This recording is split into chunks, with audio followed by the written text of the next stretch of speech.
This is Land of Havilah, Isaiah 38. Just a reminder of where we are in Isaiah's ministry. In the opening sentence of the book, Isaiah said he prophesied during the days of kings Uzziah, Jotham, Ahaz, and Hezekiah. That list of kings is in chronological order according to 2 Kings and 2 Chronicles. So Hezekiah was the last of those kings. He reigned 29 years, 2 Chronicles 29:1, and when Sennacherib attacked, it was in his 14th year. Coming up, Hezekiah learns he's about to die. That doesn't mean we're close to the end of this book. There are 29 more chapters. In the 14th of Hezekiah's 29 years, verse 1, "In those days Hezekiah was sick and near death. Isaiah the prophet, the son of Amos, came to him and said to him, Yahweh says, Set your house in order, for you will die and not live. Then Hezekiah turned his face to the wall and prayed to Yahweh and said, Remember now, Yahweh, I beg you, how I've walked before you in truth and with a perfect heart, and have done that which is good in your sight." Hezekiah wept bitterly. Comment: Hezekiah was so sick he was near death in verse 1. In fact, Isaiah confirmed he would die and told him he should set his house in order.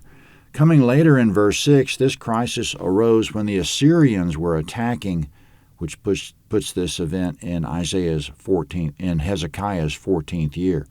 In verses 2 and 3, Hezekiah could have said, I'm sick to the point of death. Death would be a relief physically, and besides that, we're under attack.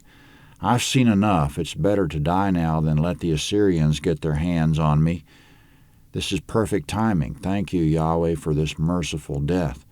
But instead he prayed for his life. When he turned to the wall and wept bitterly, it's not that he was a pitiful weakling. There was heroism in it to overcome death and war, and he expected to be the strength of Judah during this time. Verse 4. Then Yahweh's word came to Isaiah, saying, Go and tell Hezekiah, Yahweh, the God of David your father, says, I've heard your prayer. I've seen your tears. Behold, I'll add 15 years to your life. I'll deliver you and this city out of the hand of the king of Assyria, and I'll defend this city. Comment: if Hezekiah hadn't prayed for life, it would definitely been the end of him, and without his faithful leadership, it could have been the end of Judah as well. But because he prayed, Yahweh said, it's not your end, and it's not the end of Judah. That word came through Isaiah. Isaiah says further in verse 7, This shall be the sign to you from Yahweh, that Yahweh will do this thing that he's spoken. Behold, I'll cause the shadow on the sundial, which is gone down on the sundial of Ahaz with the sun, to return backward 10 steps. So the sun returned 10 steps on the sundial on which it had gone down. Comment: as proof that this twofold prophecy is legitimate, that Hezekiah will live 15 more years and Yahweh will defend Jerusalem, Yahweh made the shadow go backward 10 markings on the sundial, or 10 steps on the staircase.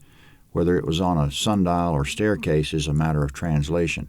Whichever it was, the sun went backward in verse 8. Coming up, Isaiah recovered and wrote a psalm in memory of the fact that he almost died. Verse 9. The writing of Hezekiah, king of Judah, when he had been sick and had recovered of his sickness.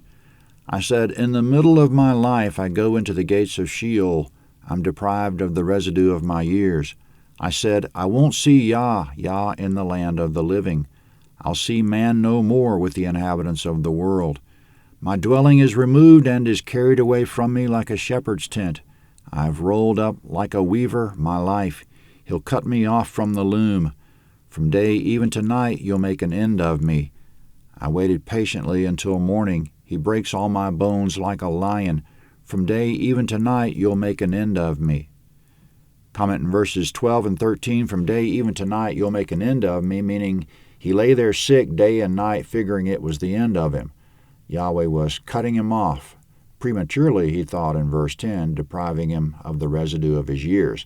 In verse 12, my dwelling is removed like a shepherd's tent, meaning God's separating me from my body. It's clear Hezekiah believed there was more to him than his body. He'll enter Sheol in verse 10, which is a place of the dead, but it'll be without his body.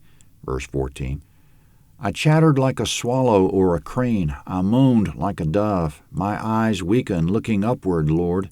I'm oppressed. Be my security. Comment in verse 14, I chattered like a swallow or a crane. It turns out later in the chapter he had a boil which can cause fever and chills. As his body shook violently, he chattered insensible noises like the chattering of a swallow or crane. Now concerning the prophecy that he would recover and the fact of the recovery, he doesn't know what to say. Verse 15, What will I say? He has both spoken to me and himself has done it. I will walk carefully all my years because of the anguish of my soul. Comment, all his years he'll remember the anguish he experienced on his bed and walk carefully before Yahweh. Being on death's door gave him time to think, and it affected him.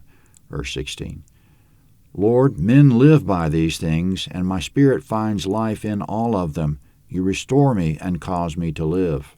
Comment, Hezekiah says, when men experience one of these things, they turn to God and find life. Sometimes a situation like this enhances life. A man comes out better than he was before. Maybe he even gains eternal life in his contemplation of death. Hezekiah said, My spirit finds life in all of them, meaning he finds life-giving instruction in all his difficult experiences.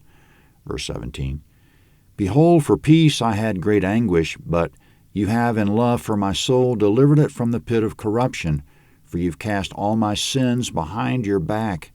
For Sheol can't praise you, death can't celebrate you, those who go down into the pit can't hope for your truth. The living, he shall praise you, as I do today. The Father shall make known your truth to the children. Yahweh will save me, therefore we'll sing my songs with stringed instruments all the days of our life in Yahweh's house. Comment, that's the end of Hezekiah's psalm. And verse 17, For peace I had great anguish, which means I was in anguish about the situation, but God delivered me and cast all my sins behind his back. He didn't treat me according to his sins.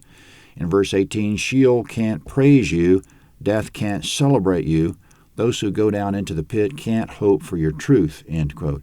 In Jesus' time, it must have been verses like these that the Sadducees quoted to argue there was no resurrection, Matthew 22:23. It's true Hezekiah implied there would be unconsciousness, but he didn't say there would be no recovery from that unconsciousness. Isaiah said, Awake and sing, you who dwell in the dust. Why would they need to awake unless they were unconscious? So unconsciousness doesn't mean there's no resurrection. Now a couple of notes at the end of the chapter to backtrack and fill in more detail, verse 21. Now Isaiah has said, Let them take a cake of figs and lay it for a poultice on the boil, and he shall recover. Isaiah also had said, What's the sign that I'll go up to Yahweh's house? Comment in verse 21, Isaiah said, Use a cake of figs for a poultice. So there was a combination of medicine and faith. In a separate detail in verse 22, Hezekiah asked Isaiah for a sign, something to reassure him the prophecy was true, so the sign was the product of his asking. Let's not get carried away asking for signs, because the asking tests God's patience, Judges 6:39 and Luke 1:18-20. Isaiah 39 is next.